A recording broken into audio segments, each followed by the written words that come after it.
Now guys, in this video, what's the best training split for naturals? You asked for it. I'll give you my opinion. What's the ideal training split for an all natural lifters? Alright, now this is exactly what I'm doing, and I'll tell you what I do exactly so you can also try it on yourself and see if it works. But I want to start by saying that every split can work.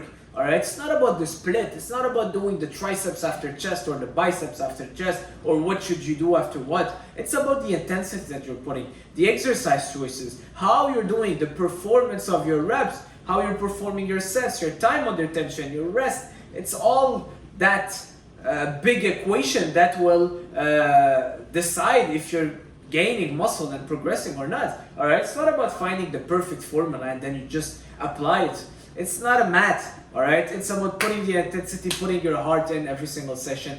And if you're doing a push-pull legs or a bro split, you can still have the same results if the intensity is high and if you're taking your rest close to failure and you're overloading, progressively overloading. Now moving on, let's talk about the split. My split, I take no days off, 7 days a week. Yes, I train 7 days a week. I don't think that people need a rest day. If you're eating well, you're sleeping well, you're training well, you're not overdoing it at the gym, well, you can go at it every single day. Yes, 7 days a week. Unless you're 75 years old, maybe now you can take a 1 or 2 days or 3 days off a week. But if you're in your 30s, 20s, 40s, you can train every single day, alright? Now, we're basically at the gym 75 minutes. Don't tell me you can't do 75 minutes a day. As a man, we used to, back in the days, be outside in the wilderness for hours. And now a 75-minute workout 4 or 5 times a week will get you burned out. I don't believe it. Alright, so day 1, I do chest, triceps. Day 2, back, biceps. Day 3, I do shoulders and arms. So I'm doing arms again on day 3. I'll tell you why after.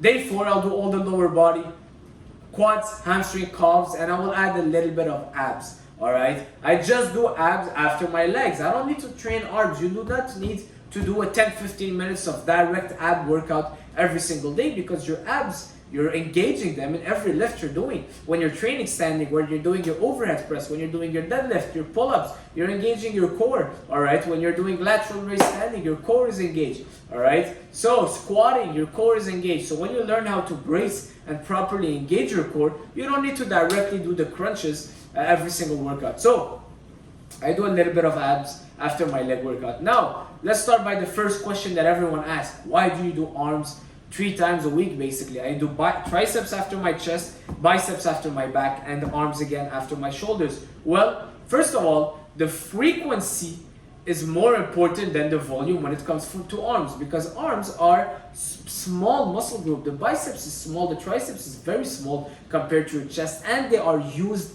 in every single movement you do on your upper body. So it's a secondary muscle that is worked. When you're pressing, your triceps are getting a lot of work. So at the end of your chest workout, your triceps are almost fried. So 3-4 sets of triceps extension and your triceps get to failure. Alright, so that's why I don't need a lot of volume for my arms. But because they're working in a secondary movement with everything I'm doing, just doing a little bit of them after my chest and a little bit of biceps after my back, it's enough to get them to failure. Also, because they're a small muscle and they don't need a lot of volume, they also recover fast. So the next day, I can also hit them again with shoulders. But now when I'm doing arms with shoulders, I would do a biceps and triceps superset. Alright, again, I keep the volume super small. So 4 or 5 sets max on my shoulder day, and 3 sets of biceps on my back day, 3 sets of triceps on my chest day, and low rest, so very minimal rest. I keep the reps very high.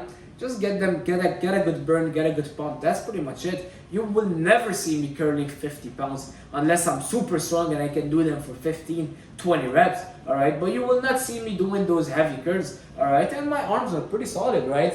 Well, guess what? I don't train that much. I do a lot of high reps, and time under tension, I get them to failure. I don't take a lot of rest in between my arm sets. So now we covered the arms, we covered the abs, we covered the split. What consists every single workout? I'll tell you. We'll start with chest. Chest, I always like adding 2 flies movement, 2 pressing movement. Alright, so it could be chest pec deck fly or a cable crossover fly. And for the pressing, it could either be an incline press or a flat press. Alright, super simple. I don't reinvent the wheel. I keep it simple. People think that the people that are fit have just crazy, amazing workout plans. No, we keep it simple. The goal is staying consistent. That's basically it. All right. So that's it. Two press, two flies, and then I'll do push-ups at the end. And now the order might change. Sometimes I will superset one with the other. Sometimes I will do more heavier weights and take more rest. But that's pretty much it. For the triceps, I keep it super simple. Triceps push down with the rope. All right. For my back workout, I would do 2 pull downs and 2 rows. 2 pull downs. So the pull downs, it could be a lat pull down, it could be a close grip pull down, it could be a supinated grip lat pull down, it could be a single arm pull down, it could be pull ups. For the rows, it could be a dumbbell row, barbell row, close grip row, wide grip row. So you want to also change it with the grips. You don't want to do everything close grip or everything wide grip. You want to do one close grip, one wide grip. Same thing for the pull down. So the rows, the pull down, 2 and 2. And then usually I would do more pull ups. So I would do two pull downs, 2 rowing exercises, and then I'll do pull-ups to failure. All right, so the pull-ups act kind of like a push-up. They're both a bodyweight exercise. I like finishing with them. Also, it's very important that you alternate between free weight and machines. All right, I'm not gonna do all my exercises on machines. If I do one rowing with single arm dumbbell, the other one would be on a machine. If I start with close grip, maybe the other one would be rowing with the barbell. All right, so alternate between machines and free weight. Good to find that sweet spot and a good combination. Moving on, shoulders. Shoulders, I love doing rear delt to start. I love starting with my rear delt because it's my weak point. All right, you see, especially as a natural, you will not have a crazy rear delt popping out of the back. So I'll always start with my rear delt, warm it up super well. Then I'll move on with standing shoulder press, superset with lateral raise, superset with reverse flies for the rear delt. So for shoulders, I love doing a circuit training, giant sets, 3 exercises. I would do maybe 10 rounds. I would start with standing shoulder press, superset with lateral raise, superset with rear delt. Oh no, just to love to do that. 8 to 10 rounds, a little bit of rest in between. If you guys know Evan Santopani, great old-time bodybuilders, that's how he trains right now. I learned that from watching his videos basically, and it worked so well for me. All right, especially for the shoulder, I love the fact that when you do circuits, you keep the blood in there and you're just hitting all 3 heads every single set. Just an amazing feel. I don't think you need to do those heavy sides and then wait for 3 minutes and then another set of heavy sides. Nah, we're not training for strength, guys. We're bodybuilders. We're trying to keep as much tension on the muscle, bring it to failure in the shortest period of time. All right, the goal is bringing your muscle to failure in the shortest period of time and go out of the gym, eat. All right, being in the gym stresses your body and you don't want to overdo it. You don't want to stay too long. Moving on, legs. Super simple for legs. All right, I always start with hamstring curls. I always love warming up my hamstring before my squats. So why? Because it will warm up your knee, it will make sure you get good blood flow. And by activating your hamstring, you're actually preparing your quad because they're antagonist muscle. So when your hamstring is prepared and all warmed up, your quad can activate better when you're doing your squats. So I start with hamstring. Right after that, ideally I would go on a hack squat machine. I'm not a big fan of doing barbells free squat anymore, just because a lot of injuries.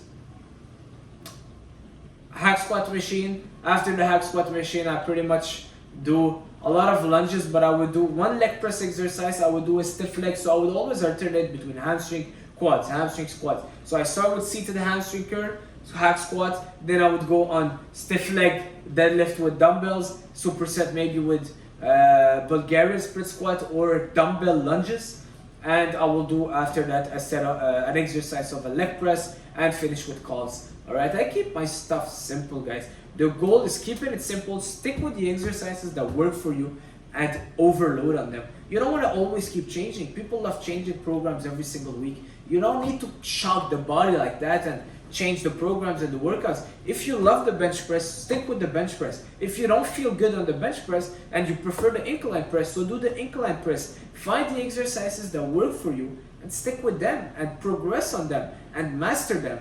All right, it's like if you're an accountant and you love accounting, well, keep growing on the skill that you have and perfect it and become the best at it instead of going from being a accountant to becoming a firefighter, and then tomorrow you're a policeman, and then tomorrow you're a cook. That's what people do by always changing and changing. Find what works for you, write it down on a piece of paper, and stick with that. For me, I have my exercises that I love, that work for me.